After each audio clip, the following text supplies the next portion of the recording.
So we come to our next section in King Lear, looking at the play in sections, as would allow us to analyse it for paper 1 of English Literature, AQA Tragedy paper. This is Act 1, Scene 5 that we're going to look at now. So this sees Lear leaving Goneril's, heading out, hoping that he's going to be able to take himself and all his knights to Regan's castle. That's not going to happen, as we probably would have guessed by now, even if we've not read the play before. So locating the passage, it comes at the end of the first act. It's the culmination of Lear's argument with Goneril that's been going on in the previous scene, and which was trailed and suggested in the scene before that. So there's a little mini sequence here coming to a conclusion. It's also, as we'll see, it features basically the Fool and Lear. Kent is dismissed early on in the scene, and there's a gentleman who comes in and out, but otherwise it's the Fool and Lear. So it's as if Lear's entered into the Fool's world here. It's part of the Fool's role perhaps to educate and prompt Lear into some self-awareness. So we're going to be looking at Lear here. We're also going to be looking at how we're beginning that shift towards more sympathy towards Lear in the play, because early on in the play, the first scenes we've seen, he's been quite an angry, unpleasant and foolish man. There's little really so far that has made us side with him, but he begins to show more vulnerability, and we begin to see there's something about him that we might pity at least. So let's have a look at this sequence.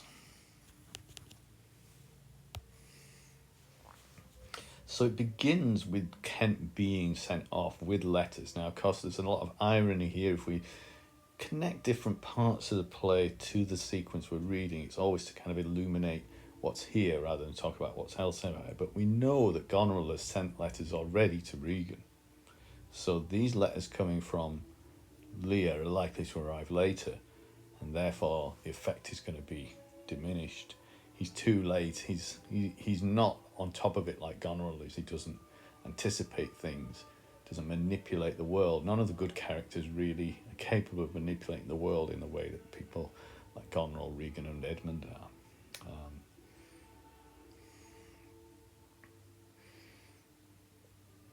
So Kent being dismissed off the scene obviously then sharpens that focus on Lear and the Fool together, so it keeps those two together and stops Kent's rather more sort of realistic and plain style of speech becoming the dominant feature.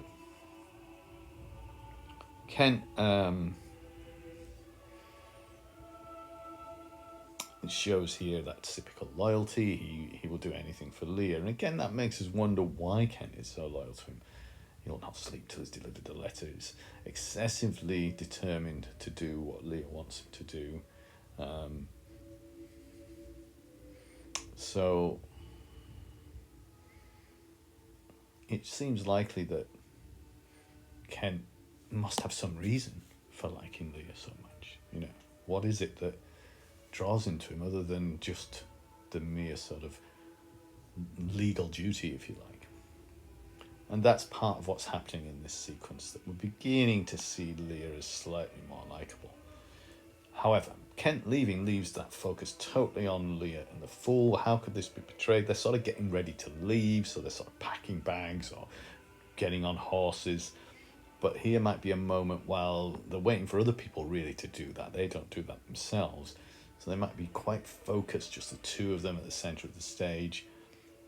Perhaps even embracing, holding each other, whatever. That there's a connection and an ultimate link here, and the Fool like the only child that remains loyal to Lear at this point, or so it seems. He doesn't know that Cordelia will be loyal. Fool continues with his, again, the language of the Fool, by being rich in cryptic and metaphorical references, allows that sense of chaotic bewilderment to continue in the play. He doesn't bring any kind of calm or soothing redress to Lear. The opposite, really. He keeps stirring him up and trying to kick him out of his foolish thoughtlessness. But it adds to this sense of the turmoil that the play is in. And so that might be something that you want to portray on stage as well, perhaps quite a bit of movement somewhere from perhaps people packing things and getting things ready to go. And perhaps, some of these followers might still be around as well with their drunkenness and misbehaviour in the background too. These are choices that a director could make. So if a man's brains when his heels were not in danger of chives, in danger of some kind of sores on his feet, and then he says, I prithee, Mary, thy wit shall ne'er go slipshod. And it's not really clear exactly what the joke means there. It's so kind of trapped that it's hard to kind of put your finger on exactly what he's getting at. What does he mean by having your brain in your heels? He's talking somehow about the fact they're taking to their feet, they're running off. He's also hinting that Lear doesn't have many brains. He's not very bright. He's not very clever. And his brains might as well be in his heels. But the reference just remains a little bit obscure, and he never tries to explain it. See, he jumps onto something else. Shalt see thy other daughter will use thee kindly, for she's like as a crab's like an apple. Yet I can tell what I can tell. Now, of course, there are such things as crab apples, which are a different kind of apple, small little fruit. But what he's saying, obviously, is that, as he says, the Lear kind of rather like a child, like a schoolboy, sort of says, well, okay, what? I don't know. So he becomes quite subservient here and quite modest and humble, maybe almost, and that's partly how we start to like him more. But she'll taste as a crab does to a crab. She'll be bitter and sour and unpleasant, I suppose, is the hint. Not sweet like an apple, but bitter like a sort of sea creature, fishy sort of unpleasantness, sourness, saltiness. And of course crabs have snipping claws too, so there's a suggestion there, isn't there, that she's obviously going to be just exactly like Goneril. So Fool sees that straight away. Lear has no clue on that. Lear, I don't know how he responds, because the Fool carries on, and this is what he seems to do often, perhaps just laying on more and more ideas, but also avoiding Lear's anger being raised, that he might actually turn on the Fool and strike him. Thou canst tell why your nose stands in the middle of your face. And again, Lear, no.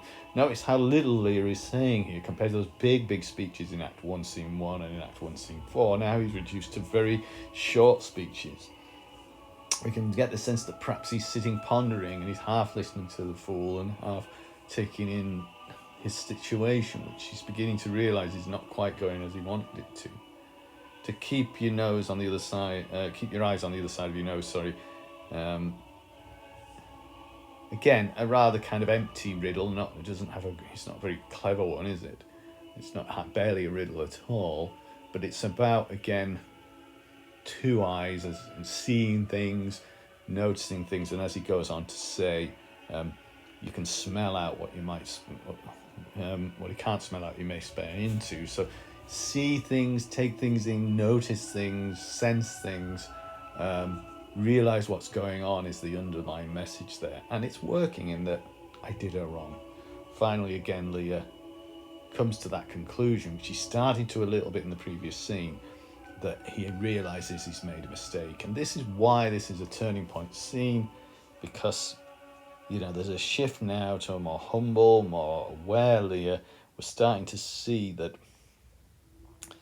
there is potential for human growth here. There is potential for him becoming aware of others, which is more to the point, and that's his big sin throughout the beginning of the play. He's totally unconscious of anybody else's needs and wishes. Here he starts to look outside himself and think about what he's done to Cordelia. Now that's not going to be a straightforward change, so we'll see him in the next act go back to being as he was, arrogant, self-important, angry. It's only really in Act 3 that he'll come back to this more humble mode, but this is the beginning of that. It's very clever the way this is a structure point. Shakespeare structured the play to build up slowly to the self-awareness that Lear reaches in Act 3, rather than have that as an unconvincingly sudden thunderclap, ironically, of awareness, he says, well, no, there's hints here. And he's showing us that Lear is beginning to look beyond himself. Fool, perhaps emboldened by the fact he's making some ground, throws more riddles in. Can you tell why an oyster makes his shell? And Lear, no. And then he jokes, no, I can't either. So there's kind of humour there of the fool, but the humility of the fool too, saying, I don't have all the answers. I don't really know either. But he says, well, I know why a snail has a house, to put his head in, not to give it away to his daughters. So the clearest of the riddles so far there, a snail doesn't give away his shell to somebody else. He stays there. You've given away all your lands, your home, your possessions. I will forget my nature, Lear says in response, meaning that perhaps he's starting to go mad, he's starting to lose his sense of selfhood.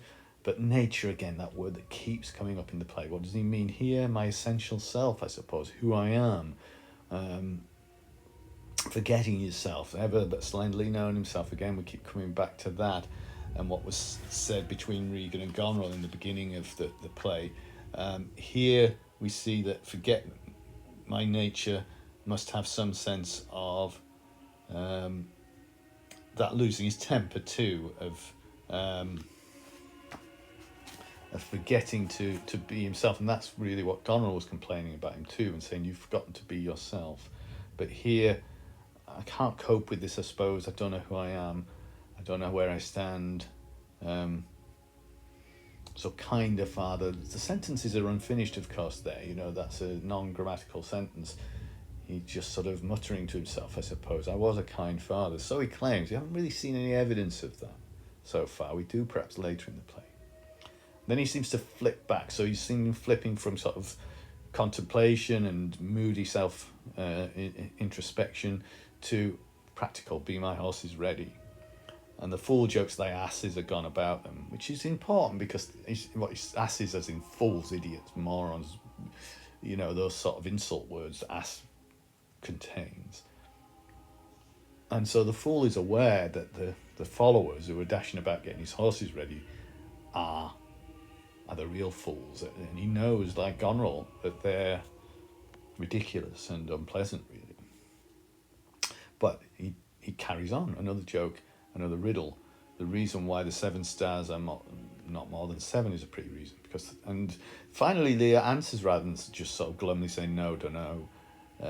Because they're not 8. Yes, indeed, that would make a good fool. So there's a moment of real connection there, I think. How do we portray that on stage? Perhaps looking at each other, smiling, recognising there's a sorrow and sadness. There's an awareness coming through Lear that I am a fool, aren't I? I am not much more than a fool. Look how reduced I feel now. You get the sense of him sort of sitting on the doorstep almost here of the palace, waiting for his stuff to be ready. And he's beginning to see, isn't he, how reduced he is.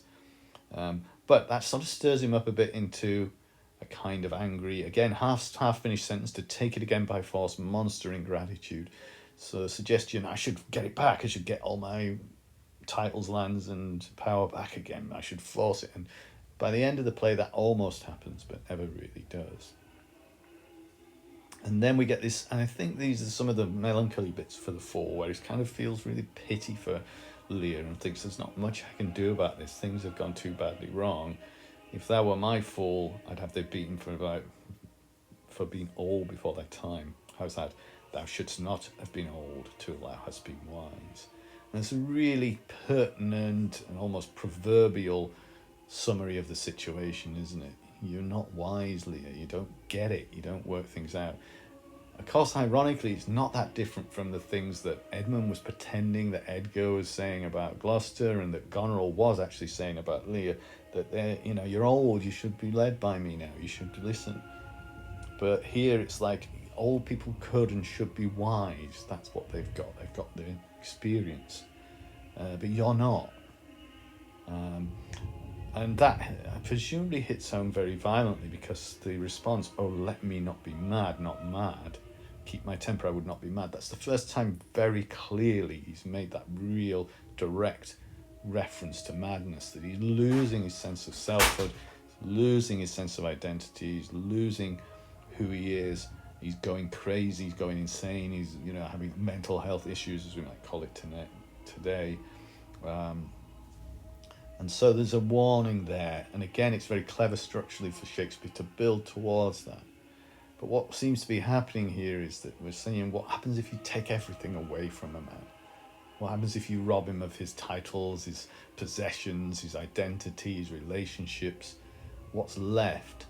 And it may be that it just is nothing, and that you know, just a gibbering idiot maybe, which is beginning to be what Lear fears may happen. But the gentleman comes in to interrupt that moment, so he doesn't sort of follow that train of thought. And that again is clever of Shakespeare, not to push that too hard at this point. He wants to build towards it for that climactic, wild Act 3. And so the gentleman, the horse is ready, ready, my lord, come boy. There's a sort of gentleness and sympathy in come boy, almost, again, a pre-echo of what we'll see in Act 3 when he asks the fool to go in first to the hovel that is going to shelter them from the storm. So there's a beginning, perhaps, of a different Lear here throughout this scene. The scene ends with a fool saying something, and it seems like he's kind of talking to the audience. He's what we call breaking the fourth wall, which, you know, is supposed to be a very sort of 20th, 21st century thing, so clever postmodern sort of art where people look directly at the audience or directly at the camera on a TV show and talk to us, and we go, how radical. But here the fool talks directly to us and says, if you're laughing at me now, particularly if you're a maid and a woman who's not had a sexual partner, you won't be a maiden for long, so don't laugh.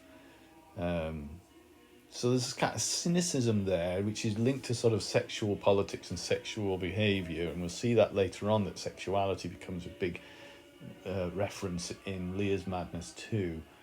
There's a sign of kind of corruption, and that everything gets sort of corrupted, I suppose. Nothing stays pure, nothing stays good almost. Everything is going to be turned into something a little bit less than what it wants to be. You know, there's a suggestion of vulnerability there, a suggestion of change, a suggestion that everything in life kind of goes downhill and gets worse, really, and that you can't maintain your position of power, authority, purity, goodness. All those things are going to be eroded in some way, and that seems to be the essence of the play, doesn't it? That things just get worse and worse, and that none of us are better than anybody else. Don't be arrogant and think, oh, I'm superior because I'm pure, I'm good, I'm clever, I'm wise, I'm not mad. He's saying, don't look down on us, ridiculous characters as we may be, because your life isn't going to necessarily be any better than ours, and quickly, even if it's good now, it can change to be worse later. And that's really the trajectory of the play, tragic trajectory. We haven't had much of the beginning of the tragedy where things were going well for Lear. Only very start of the play, when he first enters in supreme confidence, things have gone down pretty quickly, and here already he's reduced to sitting outside, his possessions packed on a horse. Things are being reduced and are going to be quickly reduced further. We're going to have one last effort to try and regain that sense of comfort, luxury and power in Act 2, but it's not going to be successful, and then he's going to be fully exposed to the elements in Act